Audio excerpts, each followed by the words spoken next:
असंच कधीतरी प्लॅन नसताना मार्केटमध्ये जातो आणि नंतर लक्षात येतं, अरे चा आपल्याकडे तर पिशवीच नाहीये. मग आपल्याला 20-30 रुपये एक्स्ट्रा खर्च करून नवीन पिशवी घ्यावी लागते. पण असा जुगाड मी आज तुम्हाला सांगणार आहे ना, की मग तुम्हाला ना पिशवी घ्यायची काही गरजच नाही. असंच आम्ही प्लॅन नसताना गेलो कोल्हापूरच्या स्टार बाजारमध्ये आणि तिथले फ्रेश फ्रूट आणि रंगीबेरंगी भाज्या बघून असं वाटलं की नाही 2-3 भाज्या घेऊनच टाकाव्या. आणि इथे मला काही वेगळ्या प्रकारचे फळं पण दिसले. मग म्हटलं चला तुम्हाला दाखवते. आणि हे बघा, हे द्राक्ष आहेत आणि असं वाटतंय की हे बोरं आहेत. जसं की आपल्या बॉयलर कोंबडीला इंजेक्शन देऊन तिला मोठं करतात ना, तसंच मला काहीतरी वाटलं. म्हणून म्हटलं नको रे बाबा, आपण याच्यापासून 4 हात दूरच राहावं.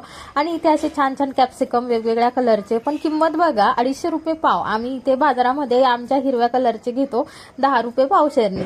आणि इथे बघा जुगाड चाललाय पिशवीचा. इथं माझा स्टोल कामात आला. मस्त स्टोलला मधून गाठ बांधली आणि त्यामध्ये इथे सगळं सामान व्यवस्थित टाकून घेतलं आणि अशी चुंगडी बांधून घेतली. चला आता भेटूया नेक्स्ट व्हिडिओमध्ये. बाय.